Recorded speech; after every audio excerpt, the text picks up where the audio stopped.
Welcome, everyone. Welcome, Professor Michael Rossi on the Nexus. For those who don't know him, Professor Michael Rossi is a lecturer in political science at Rutgers University. I don't know if I pronounced that correctly. Rutgers University. Rutgers. Yep. Rutgers University, among other universities, but that's home base. Good. And you're also the host of the invaluable Michael Rossi Polsci channel, which I will also link and upload this as a collab on. So you'll see it in the video description as well. So welcome, Michael, on the Nexus. It's a pleasure to have you here. Great, Mark. Good to meet you for what I hope is multiple engagements in the future. Thank you very much. That's my hope as well. So let us start with a bit. Let us go from the bigger picture and zoom in onto the more finer points. I think that makes the most sense. I would like to do this the following way. I would like to ask you one or two, three, maybe more personal questions just to get to know you a bit better, and then focus, talk a bit more about the current events, put them into a certain perspective, and then from these pillar of current events, then build the overall picture where we are geopolitically, because we are in tumultuous waters, which is amazing for podcasters, but not so good in so many other ways. So let me start by asking you, as far as I know, you speak Russian, and as far as I know, you have also worked in Central Asian countries. I think I heard Uzbekistan. I don't quite remember which ones that was. So how did you get into that? What happened there? So, my Russian speaking abilities is not, completely fluent here. It's more so I can understand it, I can read it. Speaking it is enough for me to get by. Yes, of course, in Central Asia, Russian is an absolute vital necessity for communication. It is kind of the lingua franca of the region. I lived and taught in Tashkent, Uzbekistan for 4 years at Webster University, which is an American university based out of St. Louis, Missouri. And they have a number of overseas campuses, of which Tashkent, Uzbekistan is the fastest growing and probably just by enrollment, the most successful. And, I have a colleague of mine from many, many years earlier, Dr. Mladen Mrdal of Belgrade, Serbia. And he is now back in Belgrade. Every so often he does his own analyses on TV. And he was out there in 2020, just when the pandemic had hit, and had just said that this is just it's just an emerging institution. Central Asia is opening up to the world. They're looking for professors, instructors from around the world, and it would just be a great opportunity for me to do this. And like most people, when they think of Uzbekistan, Central Asia, they're like, what the hell, really? What even is there? I mean, I had known, I was at least I know the different stands, but for at that time, most of my understanding of Central Asia was largely Kazakhstan and Kyrgyzstan, more so Kyrgyzstan, just because of the first and second tulip revolutions. Uzbekistan was just one of those, like, you don't really know much about it. And I went out there, and I ended up just loving it. And in fact, I still keep in very good touch with a lot of my colleagues and my students, my former students, whom I've just sort of taken on as proteges. And so it was a great experience. And I'm hoping to be back there this May for the last of my students who are graduating. They're seniors now. I'm hoping to be back there for at least a month. And to see the region and reacquaint myself with some of my friends and everything. So but it was while I was out there that the special military operation in Ukraine had started. This was February of 22. You must surely mean the full-scale unprovoked war. Absolutely, yes. One day Vladimir Putin woke up in a very angry mood, and because he had nothing else better to do, he decided to invade Ukraine for no apparent reason. NATO, of course, has the right to defend itself as it expands, eastward, southward, and all around Russia. So yes, how dare he? But no, I mean, look, in all seriousness, what had really, I guess, at the time, transformed my YouTube channel into what it has become now is that Western press had all but just neglected, banned any kind of media coming from Russia. And whatever small little clips were used, by Putin or Lavrov or among others were, maybe 30-second sound clips taken out of a larger speech or a press conference, in the same way that if all that you hear of Nikita Khrushchev's UN speech was him banging the shoe on the podium and saying "We will bury you," you kind of take that outside of the larger address that he had given. So I had decided at the time to do the translations myself. And so I just provided it's not that difficult to get access to these videos. They are readily available on the Kremlin's website and the Ministry of Foreign Affairs. So there's no issue of, let's say, copyright violations from other media sites. You just kind of give credit where credit is. You give them, the link as well as the video, and I just provided the subtitles because most of the time, and this is what has been happening now, is that now a lot of the news channels on YouTube have gotten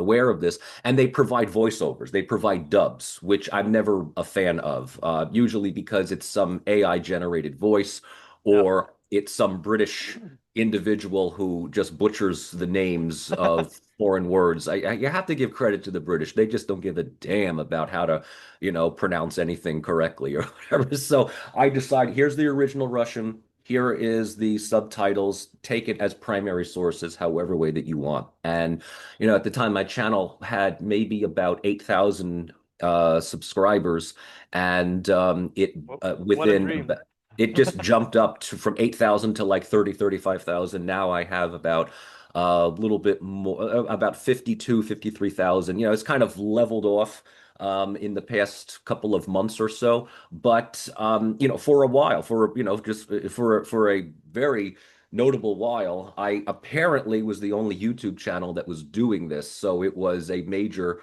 go-to thing. And so that was when other channels had noticed me, and they had noticed that I had uploaded previously a lot of lectures that I had given at Rutgers within international relations and comparative politics. And that was the original intention of my page when I started it back in 2017. And it was, just a very small, steady, non-monetized page. The page was monetized shortly after 2020, but I should also point out, as I do when I can, is that YouTube demonetized my channel shortly after I was translating the videos and I, to their credit, I mean, this is not anything dubious. It wasn't shadow banning or anything, but the content is not original, right? And they're very strict about if you're going to monetize your material, you need to make certain that it's, all of yours. So I was given the opportunity by YouTube to either remonetize by taking down all of this stuff. But then I realized that this was the stuff that drove most of the traffic to my page. So I said, okay, you know what? I can, forego the monetization, and because I, have my, teaching positions and what have you. And I have a Patreon account that, every so often, does, it's enough to buy coffee and beer. So, there we are. And, so now I'm kind of pivoting back to more of these live streams, these podcasts, because the translation stuff has now become more universal on YouTube, and a lot of these bigger news channels are able to AI do it like instantaneously. So, and so in that regard, it takes time. It takes time to do these things, and by the time I get around to it, the video has already been out by maybe 6 to 12 hours. That is great. Thank you for that introduction. I didn't know all, how it had started. And I will definitely have to listen to some of those lectures because I myself come from the scientific perspective, right? So I'm a physicist and I'm also a physics teacher. And I come at the whole politics history, well, Pandora's box basically from the scientific epistemology, so the scientific approach, the scientific method.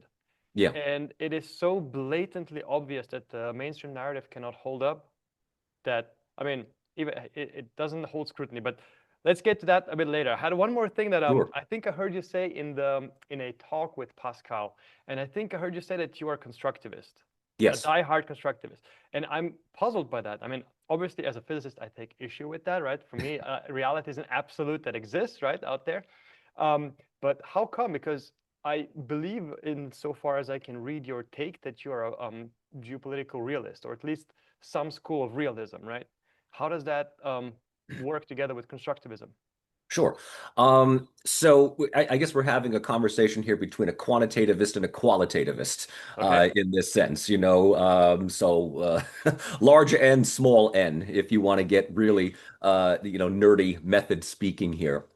The way, one of the lectures that I have on one of my earlier playlists, Intro to International Relations, and it's the one video that I think went viral a number of years ago, was my lecture on constructivism, Mm-hmm. which I describe as not so much a theory of IR, like realism or even liberalism, but like a downloadable mod to make existing theories work better. But Um, excuse me for interrupting, but so you mean constructivism not in the philosophical sense, but in the IR sense? yes. Ah, okay, okay. So that actually, okay. Sorry, go ahead. Then that might have been a little bit of a misunderstanding. So that when I say that I'm a constructivist, I'm approaching it, yes, from the IR theory, which Okay. is the understanding that states perceive other states with certain characteristics, certain elements of ideology, but also the fact that realism, if you take it to its theoretical conclusions, and here we, refer to the works of John Mearsheimer, who has been in the IR field for decades now and is now sort of the reigning godfather of realism. It assumes that states operate the same, regardless of any other state out there. And the reality that we see, interesting, I'm using the word reality here, is that countries like is that countries like the United States are going to look at Russia and Iran in ways very different than they look at the UK and Israel. And so with that understanding, we find that foreign policy, people say that, some countries are operating through double standards, that they will apply this so-called rules-based order for some countries, and then they will turn blind eye and deaf ear to the very same things that allied countries are doing and almost condone it. And this is really the nature of how foreign policy operates. So, in essence, constructivism, which is one of the newer theories of IR, I mean, we can say it really was born around the 1980s, but I think really, really took off within the 1990s and the 2000s, especially when we know American foreign policy doing just that. So that we will be realist. We will look at nuclear capabilities of Iran or North Korea as a security dilemma, but we will have absolutely no problem supplying nuclear capabilities to Israel. And so, in that sense, this is how we need to make sense Okay. of the world. Okay. Ultimately, like I agree with people like Mearsheimer about 80 to 85% of the way. You But it said takes the other 75%. 15 to 20% to kind of explain the rest. It's fascinating because well, there's so many things that resonate with me because so I don't, as I said, I don't come from the international relations or political side. I have not studied this. I have read my books on the subject. I have read I don't know, some Mearsheimer, Morgenthau, some history Yep. here and there. It's just interest of mine. And also psychology. And funny you mentioned it because last week or maybe close to 2 weeks ago, I had a guest on the Nexus, and his name is Jock McLaren. He's a psychiatrist from Australia, and he has written um, about narcissism and its implications in political theory. And funny enough, I wrote an article in, I think it was in 2024. Yes, in 2024, beginning of 2024, which is entitled The Mind of a Neocon, in which, in a quite lengthy way, I take psychology and I define a archetype inspired by Carl Jungian archetypes of the neocon. And what I say is, if you take realism, be it aggressive realism or any other flavor thereof, and then you supplement it with psychology and the individual psychology that involves up to an ideology or culture of the whole political sphere, right? Then you increase the political predictive power. And this is roughly what you said. And I didn't know that it was actually coined constructivism. But in my, I mean, at least in my article, it's a bit more specific. And it's actually, yeah, I mean, to my outsider's eyes, so to speak, it's a fairly rigorous piece, because I even go so back as to go through anthropology and to describe where do these root feeling comes from. Like, where does conservatism come from? Where does liberalism come from? And the underlying values that shape these people, because it seems like these values are inherited. And there's so much more. You can predict what kind of person someone is based on their behavior and how they are and their values. And you can also fairly well explain why this neoconservatism is so popular. It's fairly, it's like in the language of Richard Dawkins, it's a meme that's very popular. It replicates very quickly, right? Yes. Yes. And so yeah, okay. Again, I guess in that sense, I guess I could call myself a constructivist in IR as well. I mean, this is what I emphasize when I'm teaching the the intro courses within political science, is that political science shares its position with the larger social science families, which a lot of times some of the more number crunching quantitative political scientists tend to overlook. They don't, either they just don't have the time for the wonkiness that is said, psychology, sociology, anthropology. History is probably the most important out of all of this. I say you cannot do good political science without a firm understanding of history. And yet, you look at what is happening with Ukraine, with Iran, with, with our leading expert, Kaya Kallas, on history. Kaya Kallas, who is basically the best example of an unqualified Nepo baby. But, there she is. She actually does one thing quite well. I'll give her this. She does one thing very, very well. On a daily basis, she proves time and time again that Ursula von der Leyen is not the most mediocre person within the EU. And that takes a lot. I mean, the competition is pretty stiff. So you got to give Kaya, definitely some credit for that. But look, in all seriousness, you are absolutely correct in pointing out the psychological underpinnings of things like neoconservatism or neoliberalism. You also bring up, and this is a very interesting thing, because I was going to talk about this within our chat today.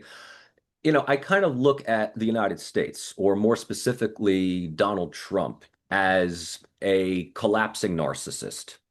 An absolute collapsing narcissist. And if you want to talk about another term that's very popular in social media today, it's narcissism. Everybody loves to study, narcissistic personality disorder, or find that is the way, the key to all of the, questions that you've been asking about that one person that ruined your life, or whatever it happens to be, right? But, there is within the IR field this study, and I've talked about it a lot, of the transition over the past 35 years from American unipolarism to global multipolarism. And I mean, aside from either some people in deep denial or hardcore American exceptionalists, right? The world is multipolar at this point, of which the United States is a major power. It is still a major power. It is not a global hegemon, but it is a major power, and it is sharing that global stage along with China, with Russia, with India. We're not talking about equal capabilities here, but the fact is that the United States is no longer the world's remaining superpower after the end of the Cold War. And there have been studies on unipolarism. Probably one of the best scholars on this is Christopher Lane, who does some excellent work on not just unipolarism as a concept, but American foreign policy during this period. And the long and short of unipolarism is that it sows the seeds of its own demise. It does not last long. Best case scenario is that a unipolar power can be a benign hegemon, in which case its leadership is inclusive. It is transnational. It is cooperative. But even there, some of its biggest beneficiaries are eventually going to stake out, claims for their own. They're going to, come into their own. What does the unipolar power do? Does it recognize that it had a good run and take a step back and contribute towards a new bipolar or a multipolar world? Or does it do everything that it can to prevent this stuff from happening? And I think that as far as the United States is concerned, it has taken the second option more and more since the 9/11 attacks, and attempts at engaging in regime change. First, for the argument that we want to make the world better, we want to spread democracy, we want to promote human rights in countries with crappy governments. This has now gone completely out the window. I mean, the Trump administration now is just simply saying, we just don't like these governments, they're horrible, and this is where constructivism comes in. The United States looks at Cuba, looks at Iran, Russia, North Korea, right, as rogue states, as the biggest violators of global security. And of course, this has been embedded in American political culture for the last, 40 to 60 years, depending upon whether it's Iran or Cuba. And, you put people like Trump and Hegseth and Rubio, and, while he's not a member of Trump's cabinet, he has, I think his unofficial title is just the Secretary of Bootlicking. That's Lindsey Graham. Will absolutely use this opportunity as a way of trying to show the world that America is still a great power and it has its military capability to go and do whatever it wants, regardless of the fallout, regardless of the consequences, because for someone like Trump, he doesn't care. He'll be dead in less than 10 years. So he just wants his legacy that's secured. And for many of these individuals, they either have no problem watching the world burn the day after they're buried, or for the younger folks like Rubio and Hegseth, this is their chance at their one and only chance at opportunistic greatness. But they have really no long-term vision. They have no grand strategy. And if the only thing that they can do is just sow chaos so as to prevent other countries from advancing on their own, then so be it. But correct me if I'm wrong. Isn't it usually the case for a dying empire that they go all in? Didn't the Romans go all in towards the end instead of restructuring back towards the Republic? Didn't, I don't know, the French let them have cake? Didn't the Athenians in the Peloponnesian Wars go all in after the defeat in Sicily? Isn't the Soviet Union the only one that tried to sort of reverse course with perestroika? Or are there more examples of this? Well, yeah, this is a great way of looking at what happens when empires are in decline.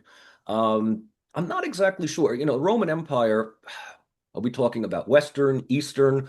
Western Empire, I think it was already on its way out when they just started outsourcing most of their armies to German mercenaries. That was a big thing. And then the Eastern Roman Empire, you have these periods of catastrophic decline and yet rebirth But that's multiple Byzantium, right? times. Hmm? The Eastern, you mean Byzantium, right? The Byzantine Empire, yes, yes. Byzantine. I mean, so you had the Arab conquests in the 7th century, but they managed to fall back onto their core territory in the Balkans and Anatolia.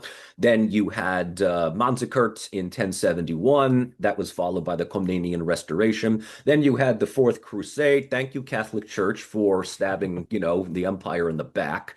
If there wasn't a 1204, there wouldn't have been a 1453. But okay, I'm getting, but what we're saying is that some countries will take more defensive positions to prolong their longevity, but others, like the US, because there is more of this ethos, because there is this ideology, and it's largely stemmed by not realism but liberalism, right? This understanding is that we have this moral right, not even a need, but we just have this right to make the world. If we can't make the entire world in our image, we will make as much of it in our image and have the rest of it cower to us. And when it's led by individuals like we see in the Trump regime, it's not even adhering to the principles of liberalism anymore, Wilsonian liberalism, but just simply raw power. And so, you had mentioned, beforehand, this idea that the United States will go all in. And this is, I think, their chance. This is how they see it, as going all in. It's an either now or never moment. In the sense that we haven't even decapitated the regime in Iran. And Trump is already talking about being able to handpick whatever, post-conflict leader is going to be. Graham is already talking about regime change in Cuba. I mean, the only successful, endeavor that we had was Venezuela, and that wasn't decapitating the regime. That was just simply kidnapping. That was capturing one head of state. And the United Socialist Party, the Socialist Union Party in Venezuela, I forget the exact name, it's still there, right? It's still there. So I'm not exactly sure what the end game is for the United States, but if it's sowing chaos, mission accomplished. Well, let's go right into the current events then. Sure. So, what do we have? We have well, let's get to the most current of the big hype train events, right? Because we've had Ukraine that's kind of fading into yesterday. Before yesterday, we had something like COVID, and today it seems like it's Iran, right? Yes. So we have had 9 days of this not war apparently, with which has cost 9 billion, roughly $1 billion a day. Crude oil, as far as I know, has overcome the $116, $120 barrier. Qatar and others have declared force majeure, so this legal contract thing to protect them from being sued for not being able to deliver their energies. I live in Europe. I see kind of a black future. Let's hold the future for the future. Yeah. And how do you put this into context? What happened in Iran? You said it's like the last. I think you said this is the U.S. going all in. Is this? Yeah. This is Israel using the U.S. to go all in. This is Netanyahu's war. Hegseth had said a couple of days ago that the United States did not start this war, which some people look at with incredulously. No, I think he's right. The U.S. didn't start the war. Israel started the war, not Iran. Israel started the war. They wanted this war. Iran is really the last major obstacle for Israel achieving regional hegemony within Western Asia. Hamas has been all but neutralized along with Hezbollah. The Gulf countries are little more than compliant vassals. Jordan is little more than a compliant colony of Israel. Turkey is, up there. Egypt and Saudi Arabia are doing, nothing. Iran is the last major obstacle. And it's a country that Israel cannot engage with on a one-to-one basis. There's just no way around it. However, Iran is perceived, there's constructivism right there, right, by the United States as having this rogue terroristic government that has controlled the population since 1979. So, matter of, it's a marriage of convenience. And the United States is locked in to defending the Israeli state on a number of reasons. One of which is that it's an investment. It's just a long-term investment. So, if Israel is weakened, American presence within the region is also going to be significantly compromised. So, the outbreak of this war, which began on the 28th of February, was predicated on a number of talks in both Geneva and in, if I'm not mistaken, one of the Oman, in right? Oman. Yes, yes. I didn't want to say Dubai because I know that wasn't the one in Oman. And the talks were actually producing some possibility of a breakthrough. The problem is that every time the United States talks with Iran, and it looks like that there is going to be a meeting of the mind, a breakthrough, Benjamin Netanyahu is the major spoiler in all of this. He does not want this to happen. He does not want Iran to have cordial relations with anyone. He already lost out when Iran and Saudi Arabia reestablished diplomatic ties about a year or two ago, and this was largely done by the Chinese. So in this case, right, Israel needs there to constantly be chaos in the middle, especially if Iran is perceived as being the orchestrator of that. It drags the United States completely in. So whatever talks that were taking place behind the scenes are now gone.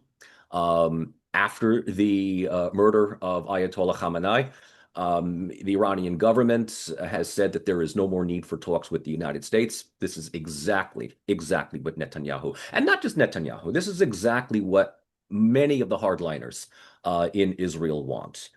People have also been criticizing Trump for not getting congressional support or congressional approval for this war. I defer by saying he absolutely got congressional support. It's from the Knesset, not from Congress. So, I mean, we need to understand that Trump is a severely compromised individual. He is not just, he doesn't just take his marching orders from another country, but there are multiple special interests within the United States that use him as a prop. And as far as he's concerned, it doesn't matter. As long as he remains out of jail and dies with all of his money, he is a happy little collapsing narcissist. Mm. Wow. It seems to me like the Europeans are having their way again. What do I mean by that? I mean that, as you said, Netanyahu is a spoke in the wheel of a potential hope for a peace, right? For a settlement. And the Europeans are spoke in the wheel with a potential hope for a settlement in Ukraine. And Netanyahu ultimately, I think, is of Polish descent, right? So Yes. Europeans are having their wars. But that said, there are voices out there such as Brian Berletic and others. Unfortunately, it seems like the most cynical ones tend to bear out being right. That claim that it's not so much about Trump, right? Trump certainly does play a role, but whoever sits in the White House, the policies are going to get through no matter what. It might be like, I would say, like speaking chemically, I'd say Trump is perhaps a catalyzer. He like accelerates things, but these things have been planned out. Like I did a little post of my own, but reading that paper that Brian referenced himself, the Which Path to Persia, and I just had many things to say which he hadn't said yet, so I did an update myself during or just shortly after the 12th Day War. And it's really one to one what they had planned out, like putting it on Israel, using Israel as the black sheep, the guilty who's initiated the war, and so on. Do you really think Trump plays such a big role? I mean, also in Ukraine, we see this thing planned out since, or Biden in that sense. We see this thing planned out since Brzezinski, and then George Soros, and then Burns, the Rand paper. Don't you think? Well, would you agree with Trump? Ultimately, it's just a catalyzer. Yeah, ultimately, Trump does not have the, I mean, I'm just going to go right and say it. Trump does not have the intellectual capability nor the capacity to do this. and he does not make any illusion about it. When he was running for president again, if I'm not mistaken, he at one point had said that he wants a vice president who is effectively going to be handling really the day-to-day operations of state. Whereas, Trump will, golf and say a few things here or there, or hold some rallies with his diehard cultists that still love him. And that's it. But look, beyond just simply Trump, we have to also understand how the United States, how really the United States operates. And that is um, whether it's Trump or Biden or even Obama for that matter, right? Presidents don't really have that much independent decision-making power. A lot of things have been approved. A lot of things have been planned well in advance. I remember when Obama was running for office back in 2008. And he was saying that if he's elected, he will absolutely close Guantanamo Bay in Cuba, right? And obviously that never happened. And well, why is that? It's not that he lied, but once you become president, you're basically given, I'm just visualize this. You're sort of given this big binder, this driver's manual. I don't know who gives it to them, whether it's the FBI or the NSA or someone from the security sector. These are the people that ultimately run the country. The security sector runs the stuff behind the scenes. And they basically will say, this is how things are. You don't all of a sudden reverse gears. It's very rare that a president or the United States or a country, especially if it defines itself on the principles of liberalism, all of a sudden reverses gears and says, we were wrong. Or we are abandoning a policy that has proven to be unprofitable, right? It doesn't happen. It doesn't happen at all. I think that was why there was such the shock when the decision was made to pull out of Afghanistan. And of course, as soon as we pull out, I mean, the Taliban basically take over in less than 2 days. And the rationale was that, well, the decision was made prior to pull out, but ultimately it was because, Afghanistan is a losing battle and it was no longer front page news. You mentioned that Ukraine is, sort of becoming yesterday's news as well. Not for the European leaders. As far as they're concerned, they want Ukraine to be, front page. But Ukraine is receding into the background, I think was well before Iran had taken its place. I think largely because Trump's decision to withhold aid to Ukraine and cut some kind of a deal, which again, he doesn't really know. He just says things, and then he just hopes that, whether it's Witkoff or Rubio or Vance or somebody is going to do it.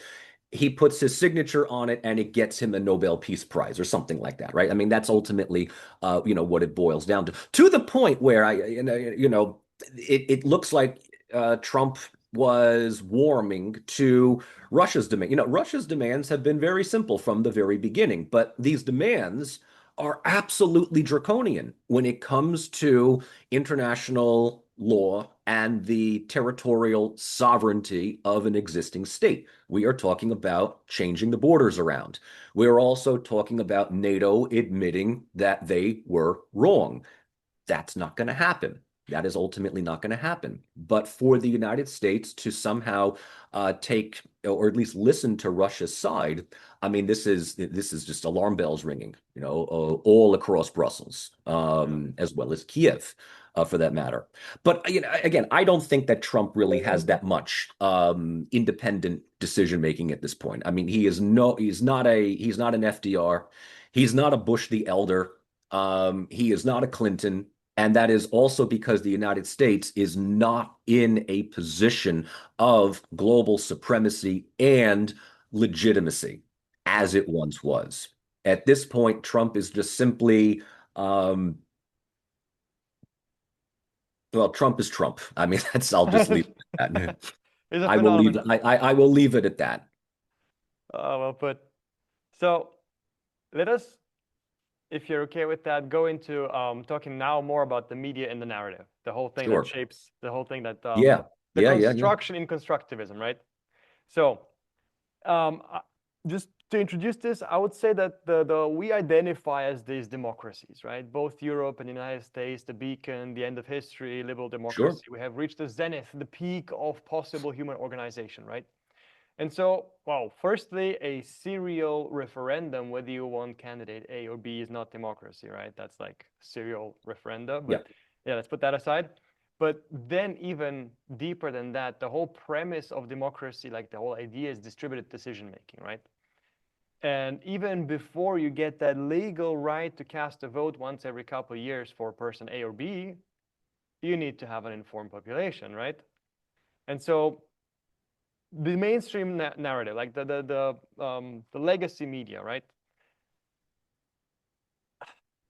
So even looking just at Ukraine, right? I have looked very deeply into Ukraine. I have wrote an article about that, actually two articles on this. One was in 2023, and I would like to believe that I coined the term Schrödinger's Russia because I come from physics, right? And the narrative was just so self-contradictory, not even contradictory with facts, right? If you have something that's internally contradictory, you can be sure it's wrong. Yeah. And I talked about it with Scott from Calibrated, who has this big open source intelligence channel, right? And I coined the term there, and he said he would use it again. I've heard him say it a couple of times. So I'd like to believe I coined it. But in any case, what is your take on the media today? Well, what I like to call the media industrial complex is what constitutes much of the media today. I'm sure that the editorial staff of the New York Times, the Washington Post, the executive heads of CBS and CNN would like for you to believe that this is cutting edge journalism in the best character of Edward R. Murrow. It's not. It's infotainment. It is regurgitating state-sponsored narratives. It's basically become the mouthpiece of the ruling class. Not as ridiculously propagandistic as some people would like to say. The New York Times, the Washington Post, when they want to, they can actually do some good journalism when they want to. But more often than not, they are, and when I say they, I'm talking about really the editorial staff. And who makes up the editorial staff? At this stage of the game, we're talking about individuals that are going to affirm what state leaders are already saying. And this is where the whole concept of narrative comes in. We keep using this word narrative, and I think it's a very, very important one because narrative is the story. It's the way in which one interprets a series of events that might, when you look at if you want to look at the micro analytical concepts of narratives, it includes a series of events, people, and places that might have historically actually nothing to do with one another, but they are threaded together to create this story that is then disseminated to the public. And, in the olden days, in the legacy days of mass media, when this was the only thing available, that was the narrative that an audience read and took at face value. You mentioned in the beginning of our talk about how I forget how it was that you said this, but it's almost as so like how blatantly disregarding or how blatantly false some of these mainstream narratives are of what's actually going on in the world today. And that is because most of us now, with access to social media, whether it's YouTube or TikTok before TikTok was bought out for more compliant information that didn't highlight the horrors of what the Israeli regime is doing. Interesting, isn't this? In this day of free press, ultimately free press is who buys it, who owns it, right? People constantly will say, back in the olden days, Pravda, everybody keep using Pravda. People still think that, Vladimir Putin reads Pravda in the morning here, right? State-owned media is so much worse than independent media. Well, independent media like what, CBS, Fox News, CNN, it's not independent. It's just owned by the richest people who will absolutely spin narratives in a particular way. And so it's in this that we get the understanding of constructivism. How is it that these countries are continued to be perceived in the way that they are? Through the media, through the idea that the longer that you accept the narrative as such, it becomes hegemonic. And I'm using specifically the word hegemony by Antonio Gramsci. His collection of works that he wrote secretly when he was imprisoned by Mussolini. One particular essay that has been put together, one of my favorites, State and Civil Society. It's an excellent, excellent essay. As a matter of fact, if people can get their hands on it, really just read the first 3 pages and the last 3 pages, because a lot of the interiors is a lot of historical stuff. But what Gramsci talks about is that at some point, political society is going to become detached from civil society. A functioning state is when political and civil society are working congruently, in the sense that as far as a democracy is concerned, if the people want something, it will be reflected through political society. This is through elections, this is through movements and pressures. And if there is a harmonious balance, we have ourselves a democracy. I'll go on record to say, Mark, you're from Switzerland. I'm from the United States. Switzerland is I would say, a bit more democratic than the United States is concerned at this moment.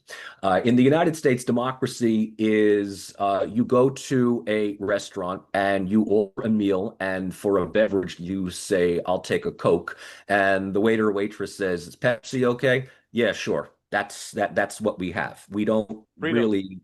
We don't fight for it. It's just like Coke, Pepsi, it's whatever it is, Democrat, Republican. The closest that we actually have to some kind of democracies are in the primaries. And interestingly enough, the power base does everything possible to eliminate the threats to the power base within those primaries. So whether it's Bernie Sanders in 2015, 2016, or 2020, whether it was attempts by the Democratic Party to sabotage, to scuttle Zohran Mamdani's run for mayor in New York, or AOC when she was running for House rep, right? We begin to notice that, the so-called gatekeepers of the system will do everything possible to prevent any major change. If they are successful and there's enough people that just, doesn't really pay attention, the system is preserved.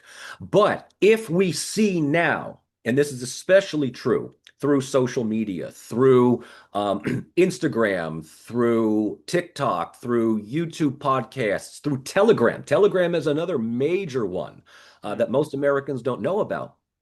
Now we begin to see what actually is going on in the world, and we juxtapose that with what we're being told by our elected officials.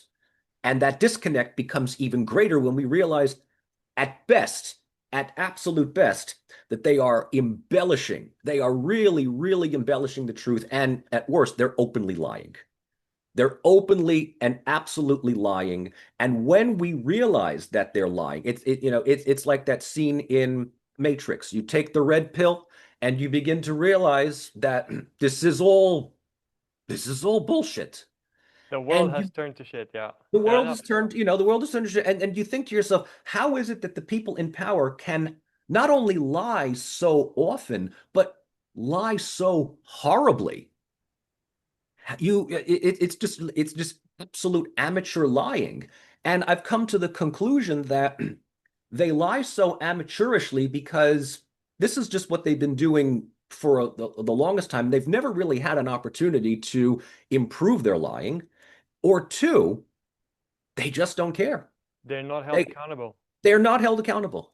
They are not held accountable. They do not care. As long as there is no real organized opposition, especially in a democracy at the at the electoral level, they're going to continue. Oh, this If has people, if a lot of people, younger generations, especially in the United States, just kind of give up, they're like, look, people are already talking about who's going to be on the Democratic ticket in 2028, and people say, oh, maybe Gavin Newsom, and people are like, Gavin Newsom, why would I want him? He's basically blue MAGA at this point. If we're going to have to go between Newsom and Vance, a lot of people are going to just sit it out, and that's what the system wants. yeah. The system is absolutely okay if you sit it out. This segues into so many points of mine. So I, as I said, I'm a high school teacher. Well, I lost my job last well, about a half a year ago. And it goes like this. The thing is, I started doing some media competency exercises in the beginning of each lecture in the first 5 minutes, because we had this, it's a semi-private school, and we had this system where the first 5 minutes, you were free to choose what you did. And the sort of stuff that I did is, for example, there's this article in the London Times, in the Illustrated London Times from 1855, 2 years into the Crimean War. And you can see almost verbatim today's Russophobic propaganda. The Tsar is an evil man, Putin is an evil man. Who would have thought one could have ever harmed Russia, right? Unprovoked full-scale invasion. If we don't stop them now, they'll take Constantinople. If we don't stop them in Ukraine, they'll roll over the Baltics. And there were 5 points which were almost verbatim one-to-one, and I juxtaposed them with today's articles and told them, look, guys, we've had this for like 200 years. When will we learn? What will it take for us to learn? And well, what the article that I mentioned before, Schrödinger's Russia, this is one of the, Yes. I told my students, look, there's two ways you can go about this. Media competency without prior knowledge, and media competency with prior knowledge. Prior knowledge is a big one. You need to know the history of Russia. You need to know the history of Ukraine. You need to know, well, you can go back to the ancient Kievan Rus. 1,000 years you can go back. You can go back just ever since the Second World War, 1953, the gifting of Crimea gifting of Crimea to Ukrainian administration, and so on and so forth. It takes a lot. But even if you don't have that prior knowledge, there is so much you can do. If you have the narrative and it's internally inconsistent. Let me give you one example. In my article, Schrödinger's Russia, I sketch out my 10 preferred contradictions. Like number 9, for example, the Russians are fighting with shovels. And I have this article, the BBC with the shovel, right? And then yet we have to fear this mighty Russian war machine, Yes. right? Yes. And it goes all the way down to number 1. I think that was my preferred one, which is Russia will never dare attack NATO. That's why we have to put Ukraine into NATO immediately. Yet after it's done with Ukraine, it's going to roll over Poland and the Baltics. So which one is it, right? And so this is one thing. If you have internal contradictions, another one is there's all sorts of tools for propaganda. But another prominent one is just look at our media. We pay here in Switzerland, we just had a referendum just this weekend about the state's TV, the SRG, SRF, which is a state-sponsored news outlet, media outlet. And we pay $400 a year, and it's mandatory, and it's like a tax, but it's a tax collected by a private firm, and there's very little insight into the private firm, so you can imagine it's just another mouthpiece for NATO propaganda. And so what happened is, people voted against the changing to they were going to halve this from 400 to 200 bucks. People were too afraid. They said no. But I told my students, in light of that upcoming referendum, right, I told them, even if you don't know the history of Russia and Ukraine, just have a look at, we've had 4 years of war now. There's about 25,000 articles, TV shows, and whatever in the Swiss media space. Just have a look at them and tell me how many of them are pro-Russian, not just neutral. How many of them are neutral? How many of them even just go to the lengths of interviewing a former or current Russian general and not just a former NATO general? And it's like below 0.1%. And I told them, look. Sure. Right? Yeah. Which brings me to my next point that I wanted to ask you. So where should we go? Do we want to get into the hard questions? Yeah, let us get into the hard questions. All right, let's have some fun. So, Michael, how do we hold these people accountable? How do we hold them accountable? I think that it's, well, I mean, the easy way would be to just start sharing guillotine memes on social media. I don't know if that's a little too blunt, but you hold them accountable by doing what we are increasingly seeing in this day and age, and that is press conferences or safe space meetings that are interrupted by members of the audience calling them out. Hmm. Um, and basically saying, for all of your talk about international law and human rights and rules-based order and Orientalism, in which the West is the best and the rest either needs to be vassals or they need to be contained. You're doing a really, really, really poor job preventing genocide in the Middle East. In fact, you're actually doing a lot to cover for it, support it, because you fear being labeled something that you're not prepared to be labeled. And this usually goes on for about 15, 20 seconds before either the beleaguered Eurocrat rushes into some side office and, berates, his or her staff for being inconvenienced with the rabble, the population, daring to talk to the elites, or they're just muscled out of the room. And it makes all the rounds on social media. It lays bare. It absolutely lays bare just the utter pathetic sense of control that this ruling class of political and media actors still think that they have. There's not going to be one particular catalyst that just, overthrows everything, because as far as democracies are concerned, the system is much more insulated if the real challengers are just not there at the ballot, and you are forced to vote between an innocuous Christian Dem or an innocuous social Dem that ultimately says the same things. Then the system is going to perpetuate, but it's on borrowed time, right? It's ultimately on borrowed time because younger generations, and at this stage of the game, the younger generations that don't buy into this, the oldest part of those younger generations are 35, 40 years old. And at some point, the older generation is going to die out. And newer blood, both at the ballot box and at the podium, right, is going to come to the fore. That's not to say that all we have to do is, get rid of the boomers or the senior Gen Xers and everything will be fine. No, we have younger individuals that are also abiding by this same unpopular narrative. But that is a narrative that is backed up by significant financing from private groups and organizations, and as well as those that are just simply opportunistic. They just simply use it as a way of advancing their own power and privilege. How do we change this? We change it by continuing to point out not even the hypocrisy, but we point out just the utter illogical inconsistency of it all. We point out that the world that is changing now, the multipolar world that is changing, the future is in the global South and the global East.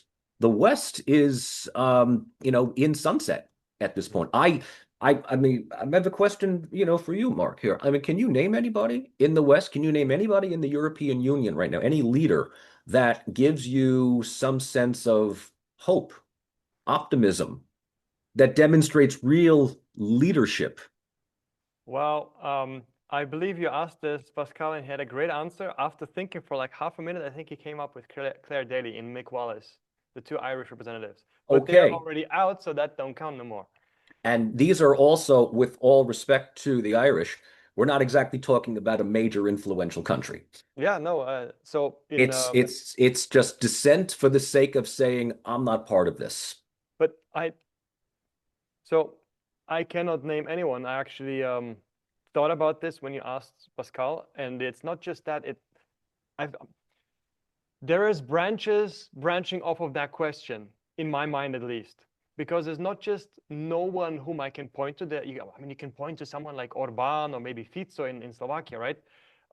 But these do not represent me. I'm a diehard leftist. I think we should have a strong welfare state. I think education should be on a free basis and a high level for everyone. I think transportation should be available to everyone, healthcare and so on. I think that the rich should be taxed. I think we should have a global initiative to prevent tax havens where a quarter of the world's wealth is stored, and so on and so forth. And there is no one who is a social democrat or a leftist, and I mean a canonical leftist, not the blue-haired woke leftist, a canonical leftist, anywhere to be seen on the scene. The last one that I heard of is maybe Syriza in Greece, and then they killed them off. So no, there is no one. And so that was going to be my next question. Funny you mentioned the guillotine, because one of my questions was, why is there no revolution? I mean, last time we had these levels of inequality and wars on a whim, we had rolling heads, didn't we? Yes. Because we have consumerism now. We have consumerism. We have, in the words of Daniel Bell, the end of ideology, of which consumerism is the ultimate destroyer of ideology. Consumerism is effectively self-help capitalism. So if life is crappy, the best thing that you can do is just help yourself. Go out and buy something.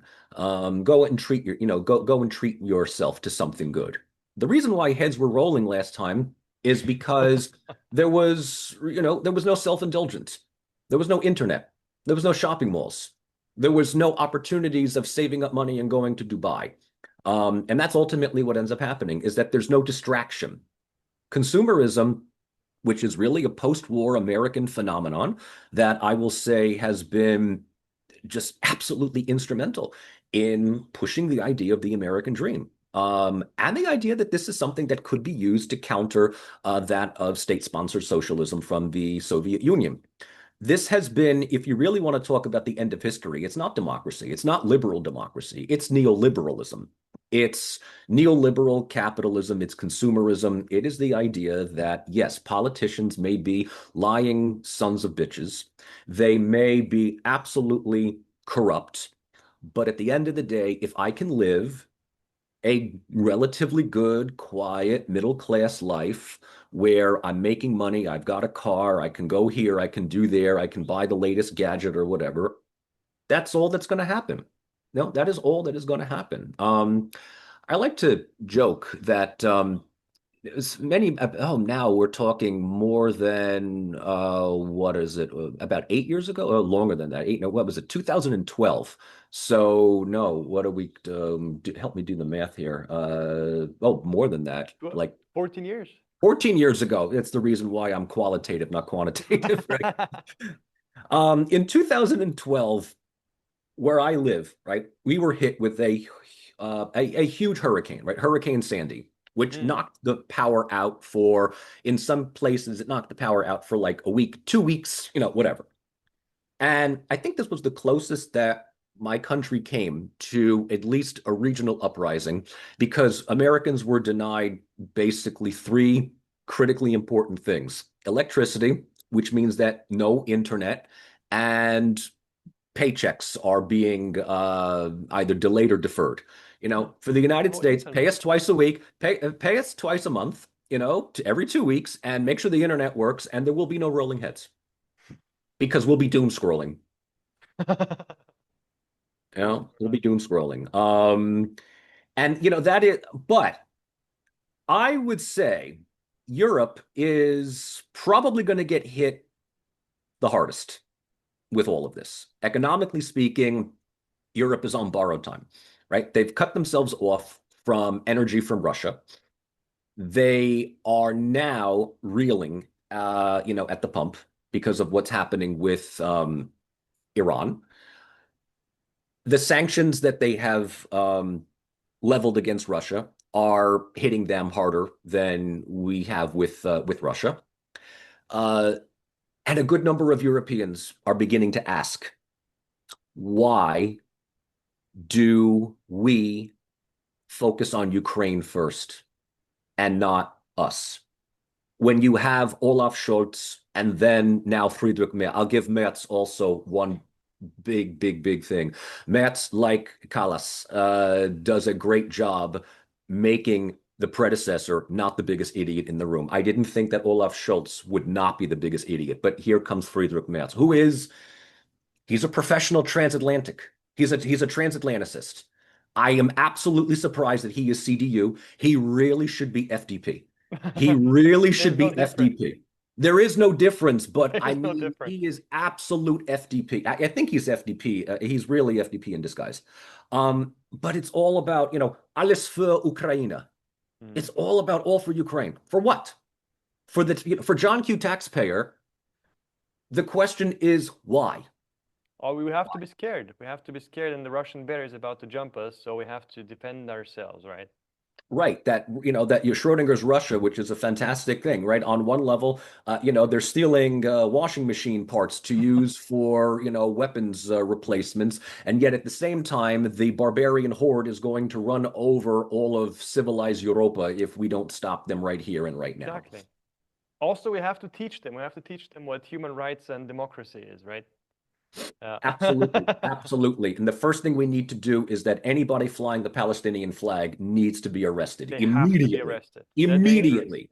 It's a major danger. Absolutely major danger. Yes. It's like you're reading. It's like when someone like Sergei Lavrov or Vladimir Putin or Maria Zakharova ends up being the voice of reason in the argument, then you know that Europe, the West, has lost its way. Oh, we have lost our way so hard. But yeah, it's like you're reading my questions off here. I mean, obviously I have many others, but I would like to maybe go towards the finish line and ask you. I have so many good ones I'd like to ask you too. But let me go on that one because we're here now. Europe. I'm sort of in an island, Switzerland, but an island is still sitting in the stream of the torrent. Right? Yeah.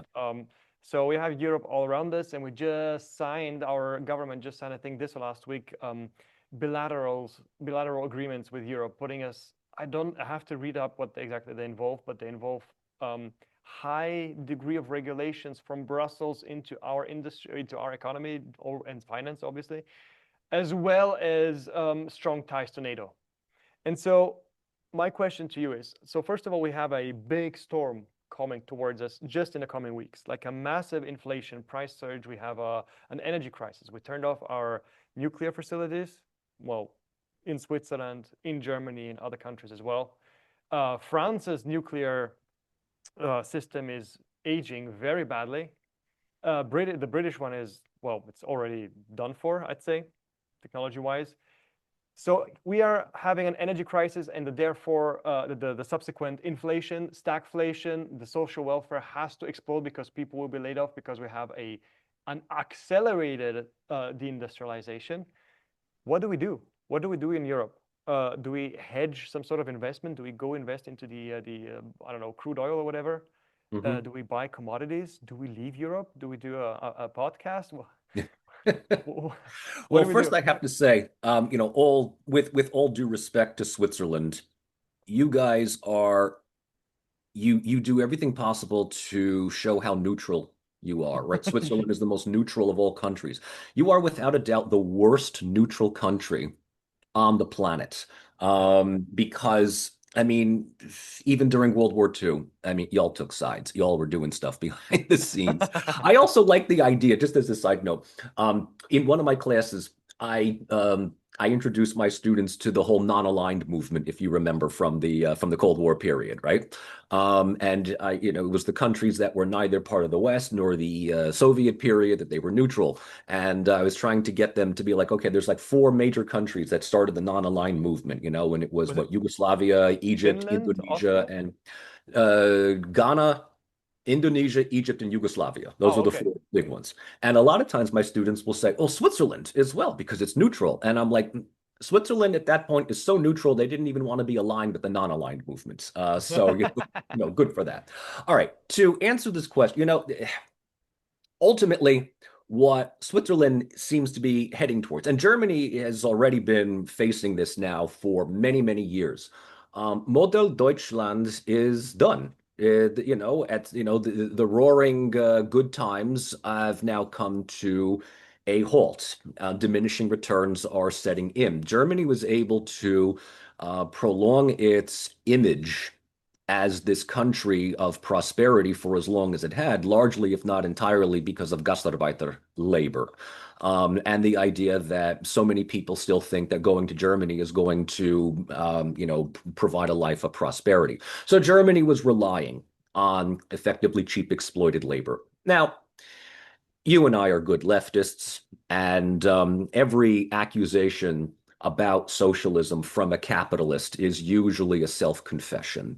So, Margaret Thatcher's famous statement, the problem with socialism is that you eventually run out of other people's money, is ultimately what capitalism happens. The problem with capitalism is that you eventually run out of other people's money. So you have to effectively find new sources of income. That's what the United States is basically doing by looking at all of these rogue countries around the world and saying, raw material, that's all that we really want. Europe, on the other hand, has one ace in the hole, and that is the European Union. You kick the responsibility upstairs to collective action, and you end it. This is the selling point. At least this is what was being argued as early as the 1980s, is that your country's economy is not doing all that well. You join the European community, you join the European common market, you pay a little bit more to get in, but you get a whole bunch of other stuff that's out. And this is going to be great for the smaller countries like Greece and Spain, because the ECB is going to just invest heavily within the first 5 to 10 years. It's going to be absolutely awesome. And then the problem is that you eventually, you kind of plateau out. So we expand and we go into Eastern Europe, and this is absolutely fantastic for the 90s and the 2000s. But in every single situation, okay, no solution has ever said abandon capitalism. No solution has ever said abandon the free market. It has always been find ways to keep the free market going. If that is expanding failing companies at home into Eastern Europe, into the recently open post-communist world, fantastic. If that means now moving it even further into Ukraine, into Georgia, into the Caucasus, into Central Asia, I'm not talking about NATO expanding or the EU expanding, but the markets expanding, then that's what's going to happen. And if there are redundant social welfare policies that seem to be too expensive to maintain, austerity, privatization, okay? We are not talking about a return to the welfare state of countries that abandoned it. Now, that doesn't mean that they're going to get rid of things like universal health care and incredibly affordable education. But there are movements, there are groups within these countries, Germany, France, the UK, that are talking about privatizing even these things as well. And without a counter argument from not the social democratic left. Forget the social dem. The social dems are basically neolibs at this stage of the game. The social dems they engage in, free market fundamentalism, but just with identity politics. They dye their hair blue and, they're all about the military industrial complex, but it needs to be run by, gays and lesbians as well. That's the social dems, like the working class elements of them. We see some success in countries like Spain and Portugal, where there never was a real liquidation of the left, like we saw in France, Germany, to a lesser extent, Italy.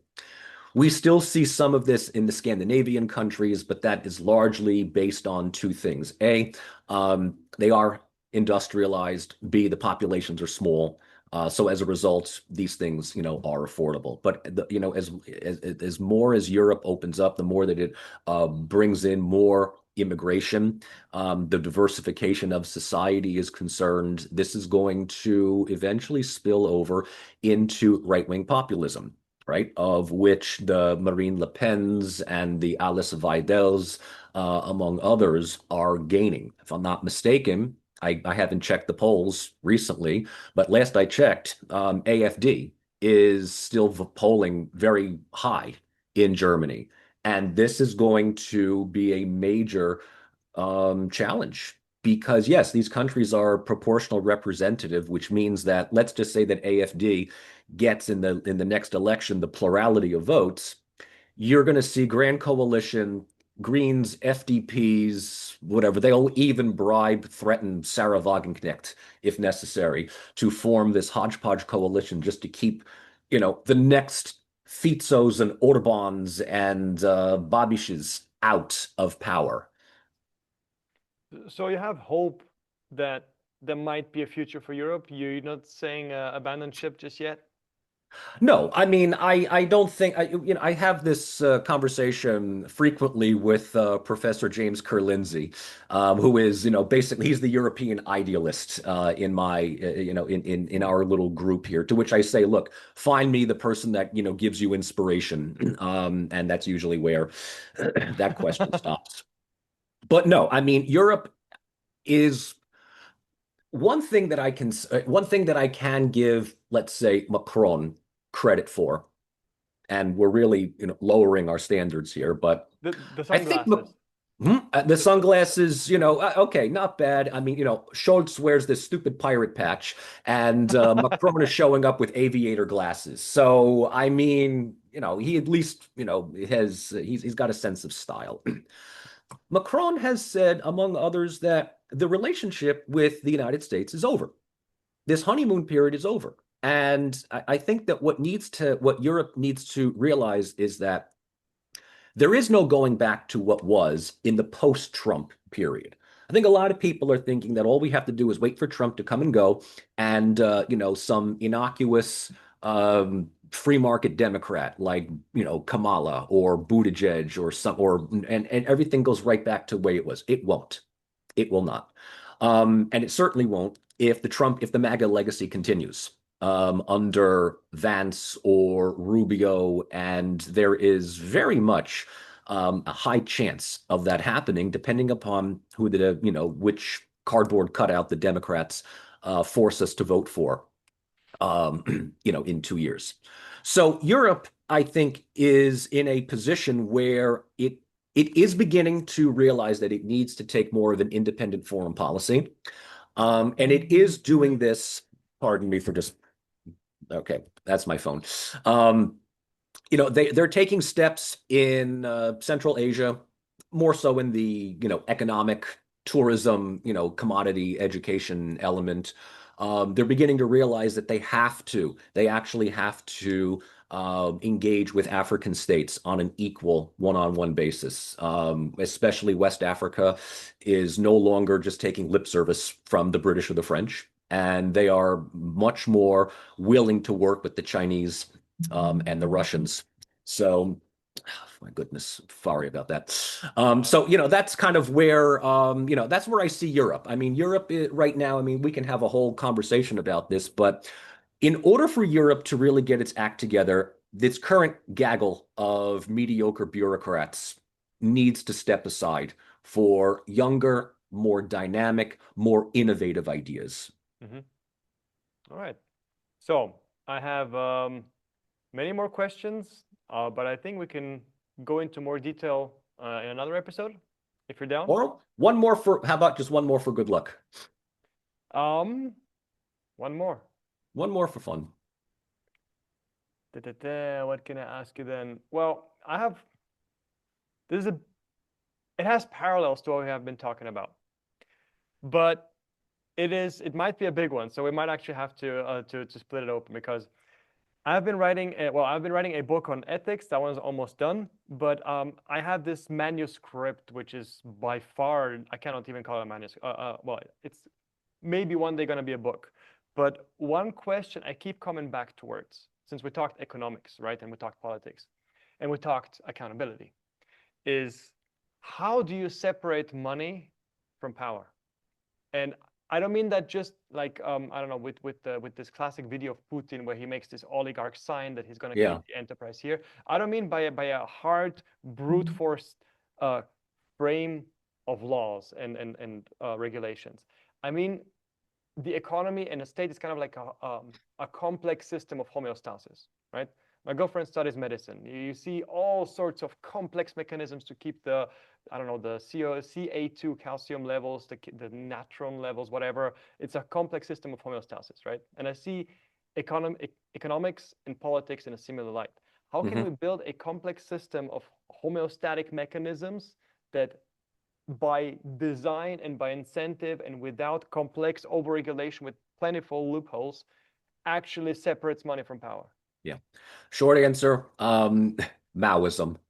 Um, just I don't What know, is Maoism? round up the landlords and that one grandfather that owned and controlled all the eggs in the village. Okay, no, in all seriousness, in all seriousness, um, th- I frequently turn to the writings of Karl Polanyi, especially his work, The Great Transformation, which is the one definitive source that completely just debunks anything that Friedrich Hayek or Milton Friedman ever wrote about their very amateurish understanding of not only the free market, but their complete misunderstanding of Adam Smith's invisible hand theory.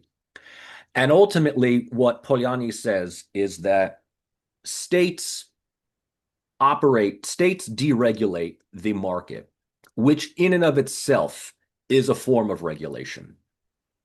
And so if the state ultimately possesses the power to make or break the market, the state decides how deregulated the market is going to be. Therefore, the state has that capacity to re-regulate. With all of the ways in which the United States government, federal government, has worked to effectively defund this, get rid of restrictions here. There's no cap on campaign contributions and so on and so forth. What it leads us to is not so much that the state itself does this, but the people that are running the state does this. And so I guess it goes back to what we were talking about beforehand, in that a younger generation that understands the importance of social welfare, of regulation, just for the sake of environmental protection, basic social services, public utilities that should not have to come with exorbitant price tags. This is ultimately what needs to be, is that the younger generation in the United States. I forget which decrepit Republican senator was mentioning this during the COVID period. I think it was Mitch McConnell. I can't believe he's still alive, but then again, he has federal health care, so yeah, he's doing great. We had a stimulus. I think we had like a stimulus check. Government gave us like $1,200. Just be like, here you go. And for most people, that $1,200 went in one pocket and right out the other to pay for bills, to buy food, to buy gas, to buy groceries. And a lot of these politicians were aghast. They were saying, how come they didn't go out and buy a car? How come they didn't go out and buy, some kind of, like, okay, Grandpa, what car costs $1,200? And so the point is that it just shows how unbelievably out of touch people are. But the fact that younger generations are now more and more interested in things like Marxism, socialism. They're reading Lenin, they're reading Gramsci, they're reading Polanyi, isn't because they're diehard communists, but because there's a necessity, there's a reason to do so. You don't read Marx when things are good. You don't consider socialist policies when So you're saying there's a market demand for it? Yes, the market actually creates a demand for this because it's a way, it may not be a way out, but at least it points out why things are the way that they are. And that's ultimately what the study of political science is to figure out why things are the way that they are, why people do the things that they do, why people support the things that they support, and why they believe in the things that they believe. That's amazing. I just read Polanyi this year. I don't know. I think 4 months back, I finished The Great Transformation, and Solid book.